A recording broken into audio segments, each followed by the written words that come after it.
बिस्मिल्लाहिर्रहमानिर्रहीम, अस्सलाम वालेकुम। वो ख़ानदान जो ख़ुद को हुक्मरान ख़ानदान कहता है और ये अल्फाज मरीम नवाज साहिबा के हैं कि हम हुक्मरान ख़ानदान हैं, वही ख़ानदान इस वक्त पूरी तरह से इलेक्शन कैंपेन में है। पूरी कोशिश कर रहा है जितना मर्जी पैसा लग जाए वो अपनी कैंपेन बना सकें, लेकिन बन नहीं रही। एबटाबाद से बुरी खबर आई जहां पर मरीम नवाज साहिबा गई थी। इसके साथ रावलपिंडी से शहबाज शरीफ साहब के लिए बुरी खबर आ गई। वो पिंडाल ना तो भर सका ना सज सका, बल्कि अब खबर यह है कि वो इस पर शदीद गुस्से में है कि क्यों नहीं लोग आए, और इस पर उन्होंने रावलपिंडी की लीडरशिप को बुला लिया है। लेकिन रात गए जो सबसे बड़ी खबर बनी वो थी हमजा शहबाज पर जूते से हमला।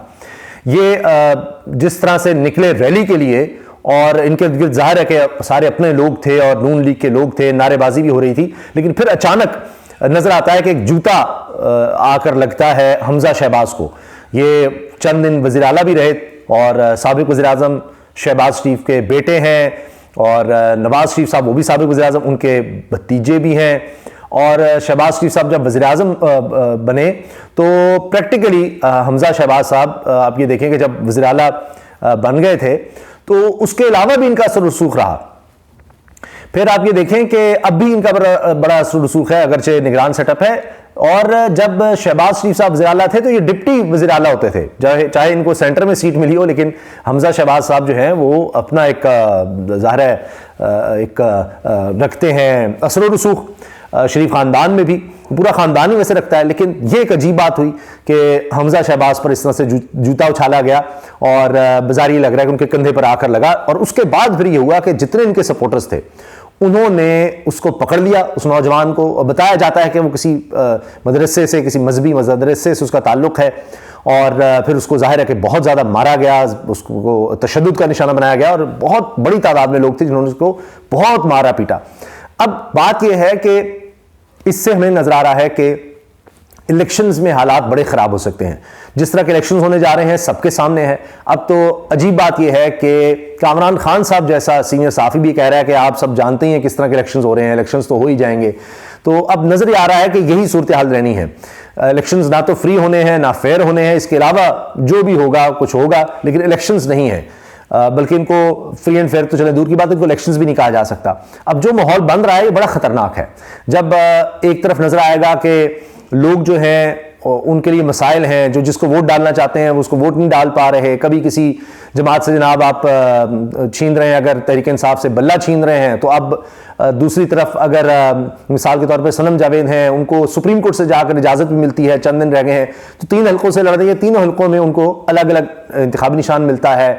फिर वो इंतखाबी निशान भी अजीबो गरीब होते हैं, जिसमें कोई तज़हीक का एलिमेंट आ सके, वो मिलते हैं जी कि परवेज़ इलाही अगर लड़ भी रहे हैं तो जी गदा गाड़ी दे दो, उधर जनाब ज़ैन कुरैशी को, शाम कुरैशी के बेटे को जूते का निशान दे दो, इस तरह की बातें। तो अब उनके सपोर्टर्स तो हैं, उनमें भी ज़ाहिर गम गुस्सा आ सकता है। फिर जिस तरह माहौल बनाया जा रहा है कि जी कुछ भी कर लें आप, तो ये तो फैसले तो हो चुके हैं, और आगे की बात करें, अब आगे किस तरह से चला जाएगा वो एक अलग कहानी नज़र आ रही है। कामरान खान साहब ने तो इस पर ट्वीट किया है कि अब आगे देखें मईशत किस तरह चलानी है। उन्होंने हाइब्रिड भी कह दिया सिस्टम को, और पता नहीं क्या क्या, कि फिर किस तरह से मामलात को आगे चलाएंगे। वो आर्मी चीफ भी होंगे और नून लीग होगी जो आगे चल रही होगी। नहीं, ऐसे जैसे वो तो कह रहे हैं सारे फैसले हो चुके हैं, लेकिन क्या ये इस तरह से मामला चल सकेंगे?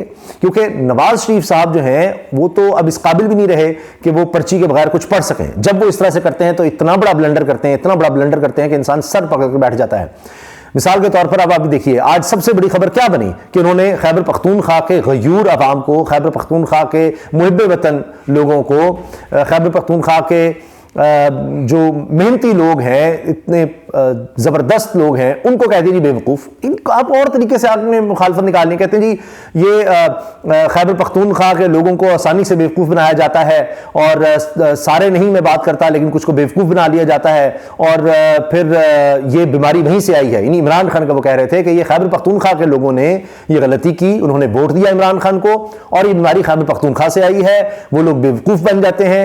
अब यानी आप लोगों के इज्तिमाई शऊर को चैलेंज कर रहे हैं। वो लोग जो किसी खास पार्टी के लिए वोट देंगे आप उनको बेवकूफ कहेंगे कि आप समझते हैं कि उन्होंने क्यों ऐसी पार्टी को वोट दे दिया जो आपके खिलाफ है और मेजॉरिटी में वो आ गए। यानी किसी सूबे की मेजॉरिटी जाहिर है कि तभी उन्होंने इतने वोट लिए। और फिर पाकिस्तान की तारीख में सिर्फ एक दफा ऐसा हुआ है कि जिसकी हुकूमत रही 5 साल, अगली दफा फिर उसको दूसरी दफा हुकूमत मिल जाए। खैबर पख्तूनख्वा में ये तहरीक इंसाफ को मिली। आप पूरे कौम को ही बेवकूफ कह देंगे, कहां से आप वोट लेंगे? आपको नजर आ रहा है कि अब खैबर पख्तूनख्वा में आपका वोट बैंक नहीं रहा, आप मौलाना फजल रहमान को आगे लगा रहे हैं, तो इसलिए आपने अब गुस्सा निकाला है कि सबको ही कह दिया जी बेवकूफ है। तो लोगों के इज्तिमाई शऊर की इस तरह से तजलील नहीं करनी चाहिए। अब इसीलिए आप देखिए सलीम साफ़ी साहब कह रहे हैं कि जी वो अपना गुस्सा निकाल रहे हैं, कह रहे हैं जी बेवकूफ़ ये खैबर पख्तूनख्वा के लोग नहीं हैं, वो उल्टा वो कह रहे हैं जी ये तो यहाँ पर आप देखिए, आप इसको वजारत ऑफर करते रहे इमरान खान को, आप इसको क्या क्या ऑफर करते रहे, ज़ियाउल हक के दौर में भी जनाब इमरान खान को सियासत में आने की ऑफर हुई, आपने भी की, आप लोग करते रहे, आपने इसको बनाया। यानी वो इस पर गुस्सा निकाल रहे हैं कि फिर यहाँ से तो लाहौर से जनाब मामला चले हैं इमरान खान के, वो अपना गुस्सा जरूर निकाल रहे हैं मगर बुरा कह रहे हैं इमरान खान को, मगर कह रहे हैं जी आपका कसूर है। तो ये माशरे में आप देखिए कि किस तरह से एक नेशनल लीडर है मियां नवाज शरीफ साहब, साबिक वज़ीर आज़म रहे हैं, अब फिर वो वज़ीर आज़म बनने की दौड़ में लगे हुए हैं, तो सोच समझ के बात करनी चाहिए। अब हाल ये है कि लोग ये क्वेश्चन कर रहे हैं जी IQ क्या रह गया इनका, कि वो जो इन्होंने मंशूर लॉन्च करना था वो भी अजीब सी लॉन्चिंग है, इनको आदत होगी है कि जी वो हाथ लगाकर करना है, उसका क्या मकसद है, चलें आप कर भी रहे हैं, तो वो बाएं हाथ का निशान है उस पर दाएं हाथ लगा दिया। तो हमारे पाकिस्तान के बहुत से इलाकों में इस तरह जो इशारा करने को लानत के ज़ुमरे में लिया जाता है। तो वो किसी ने कहा, बल्कि सिद्दीक जान ने कहा कि जी जिसका मंशूर का आगाज़ ही लानत से हो रहा है वो क्या होगा। अब उस मंशूर का सुन लीजिए।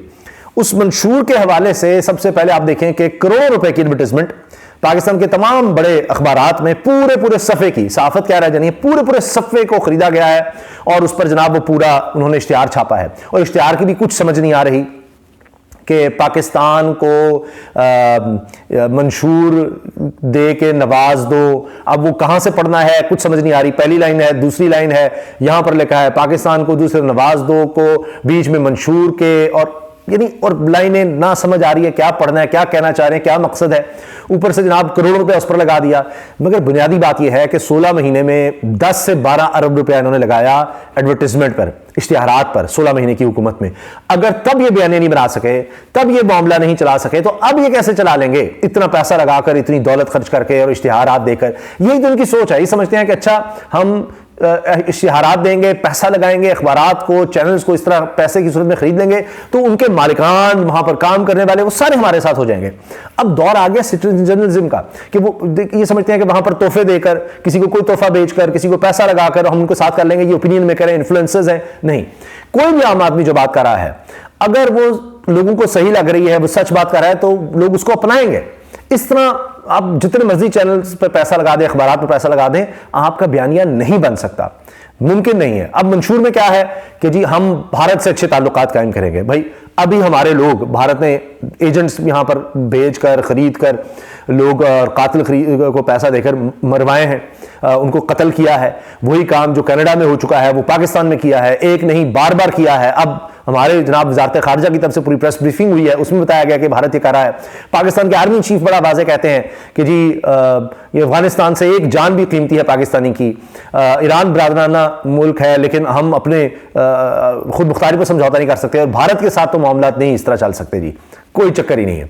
तो वो बड़ा वाज़ेह तौर पर कह रहे हैं। फिर ये भी कहा जा रहा है कि जो सेमिनार हुआ था उसमें जो लोग शरीक थे वो भी, और फिर मैं सुन रहा था कि रऊफ क्लासर साहब के प्रोग्राम में ये बात भी हो रही थी, कामरान साहब ये बात कर रहे थे, जो फॉरेन ऑफिस के मामलात को भी देखते हैं, उनकी खबरें रखते हैं, एक्सप्रेस में प्रोग्राम भी करते हैं। उन्होंने भी कहा कि जनाब बाजवा डॉक्ट्राइन थी कि जी हमने भारत से ताल्लुकात ठीक करने हैं, और इस तरह की बात थी।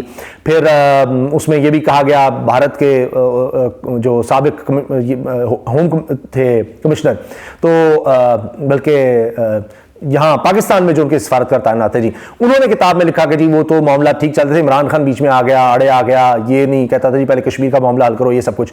तो अब जो मौजूदा आर्मी चीफ हैं वो तो कह रहे हैं कि जी हमने तो ये भारत की नहीं चलने देनी, या ये जो कुछ भारत कर रहा है इस तरह नहीं मामला चल सकते, हमारे उसके मामला नहीं इस तरह, अगर वो ठीक नहीं चलाएगा तो हमारे भी ठीक नहीं होंगे। लेकिन इनका मंशूर ये है मियां नवाज शरीफ साहब का भी, हमने भारत से हालात ठीक करने हैं। तो कैसे चलेगा ये सारा निज़ाम, जिसको कह रहे हैं कामरान खान साहब जी हाइब्रिड और वो सारा प्लस और पता नहीं क्या क्या वो टर्म्स उन्होंने लिखी हैं। अब इसके साथ एक और चीज कि नैब को भी खत्म करना है। यानी अब हमने जो नैब से काम लेना था, इमरान खान को अंदर करना था, सारा कुछ कर लिया। अब हमने केसेस भी माफ करा लिया। अब आइंदा हम कुछ भी करें, कोई भी करप्शन करें, कोई मामला भी करें, तो हमें को पूछने वाला तो नैब का इदारे खत्म करना ही उनके मंशूर में शामिल है। बाकी चीजें तो है ही कि जनाब वो तनख्वाह बढ़ा देंगे, हम यूनिट्स फ्री कर देंगे, घर बना देंगे, ये सब उन्होंने तो रस्मी बातें की हुई हैं। तो ये जनाब इस वक्त सूरत हाल है कि ये जो मियां नवाज शरीफ साहब ने ब्लंडर किया है, इसीलिए सोचा जाता है उनको ज्यादा ना बोलने दिया जाए। बोलना भी है तो पर्ची से बोलें, क्योंकि जब भी बोलते हैं कोई ना कोई इस तरह की बात कर देते हैं वो। और उसमें ये मुमकिन है कि जो कहते हैं, उन्हीं के डॉक्टर्स कहते हैं, रहे अब तो नहीं इतनी बात होती, अब उनकी सेहत बिल्कुल ठीक लगती है, कि 80% शरेआनें बंद हैं जो दिमाग को खून देने वाली हैं। फिर हारून रशीद साहब का मैं देख रहा था, वो भी कहते हैं जी मियां नवाज शरीफ साहब बड़े डिप्रेशन में चले गए हुए हैं, बड़े उनके मसाइल हो चुके हैं ज़हनी तौर पर, वो अलग से कहानी कहते हैं। अब जो एबटाबाद की मैं बात कर रहा था, मरीम नवाज साहब गई और इस मंशूर की जो मीटिंग थी उसमें नजर आ रहा था कि भाई मंशूर क्या, ऐसा लगता है कि बस हुकूमत हमारी आ चुकी है और सब कुछ सेट है, तो 8 फरवरी को पता लगेगा, लोग जब अपना वोट देंगे और निकलेंगे, और उनमें मायूसी फैलाने की कोशिश हो रही है, ये हो जाएगा वो हो जाएगा, खौफ का। तो मुझे नहीं लगता, क्योंकि लोग अब भरे हुए हैं और उन्होंने अपना जो एक ये कहें कि रद्द-ए-अमल है वो वोट की शक्ल में देना है। जितना मर्जी आप ये कर लें कोशिशें और वो सब अपनी जगह। अच्छा, अब मियां नवाज शरीफ साहब जो हैं, आप ये देखिए कि वो बैठे हुए हैं, मरीम साहब कह के जाती हैं मुझे एबटाबाद जाना है जी, सॉरी इसलिए मुझे निकलना होगा। वो जाती हैं एबटाबाद, वहां पर आप देख लीजिए वीडियोस मौजूद हैं, सब दिखा रहे हैं वहां पर कि जी वो कितना पंडाल खाली है। और रावलपिंडी में जहां शहबाज शरीफ साहब पहुंचे, उन्होंने अपना खत्म किया जल्दी जल्दी खिताब भी, और वो भी वहां से निकले, क्योंकि वहां भी जनाब माहौल बड़ा अजीब था। चोर चोर के भी नारे लग रहे थे, देखो देखो कौन आया, चोर आया चोर आया, बच्चे नारे लगा रहे थे। पंडाल वहां भी खाली था। शहबाज शरीफ की तकरीर के दौरान लोग छोड़कर जा रहे थे, 2 बजे का वक्त था, शाम तक जनाब मामला रहा, लोग नहीं आए, छोड़कर चले गए। तकरीर के दौरान जाना बहुत ही बेइज्जती है। पहले भी आपने देखा मंडी बहाउद्दीन में हुआ कि गेट बंद कर दिया कि लोग छोड़कर ना जाएं, पुलिस भी साथ होती है, सारे इंतजामिया साथ होती है कि जी इनके हमने भरने हैं, छुट्टियां करा दी जाती हैं स्कूलों में कि जी इनके पंडाल भरने हैं, फिर भी इनकी ये हालत है। तो ये आप देखिए कि नजर आ रहा है कि इनकी हालत बहुत पतली है। अब जोर जबरदस्ती ही है जितना काम चला लिया जाए, लेकिन इस तरह से काम चलने वाला है नहीं, और बड़ा मुश्किल हो गया इनके लिए अब इलेक्शंस में इस तरह से उतरना। और यही फ्रस्ट्रेशन है जिसकी वजह से आप देख रहे हैं कि कभी ये इंक्वायरी कभी वो, और इनकी बातों से गुफ्तगू से भी वो नजर आती है। और चूंकि इनको लग रहा है कि खैबर पख्तूनख्वा से तो बिल्कुल सफाया हो गया है, तो मुझे लगता है कि अब ये शायद पंजाब के और बलूचिस्तान के और सिंध के लोगों को भी, सभी को, सारे पाकिस्तानियों को अब कहेंगे बेवकूफ़ हैं कि जनाब वो हमारे लिए वोट क्यों नहीं कर रहे। तो ये वक्त भी शायद आने वाला है, बल्कि आ चुका है। ये जो पंडाल में लोग नहीं आ रहे, ये भी बेवकूफ़ हैं जो नहीं आ रहे। तो ये सबको ही, अब पूरे पाकिस्तानियों को ही बेवकूफ़ कहेंगे जो इनके लिए वोट नहीं करेंगे।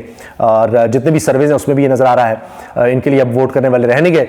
और उस फ्रस्ट्रेशन में अभी इन्होंने इस तरह की बात कर दी है, और इसके बड़े शदीद और दूर रस मैं समझता हूँ कि असरात होंगे, जिसका अभी नून लीग को, मियां नवाज शरीफ को अंदाज़ा नहीं है। उन्होंने सब कुछ मौलाना पर छोड़ दिया। वो सीट डिसमिल मौलाना साहब से कह रहे हैं कि जी आप ही देखिए हमारा तो वोट बैंक यहाँ पर फारिग हो चुका है, क्योंकि वहाँ लग रहा है कि खैबर पख्तूनख्वा में माहौल बिल्कुल और है, और वहाँ पर तहरीक इंसाफ जो है वो बिल्कुल क्लीन स्वीप करने की पोजीशन में इस वक्त मौजूद है, और उसके असरात हमें पंजाब में भी नज़र आ रहे हैं। और लिहाजा अब वो वक्त भी आ गया है कि शायद अब ये खैबर पख्तूनख्वा के बाद पंजाब के और पूरे पाकिस्तान के लोगों को ही कहेंगे सारे बेवकूफ़ हैं। अल्लाह हाफ़िज़।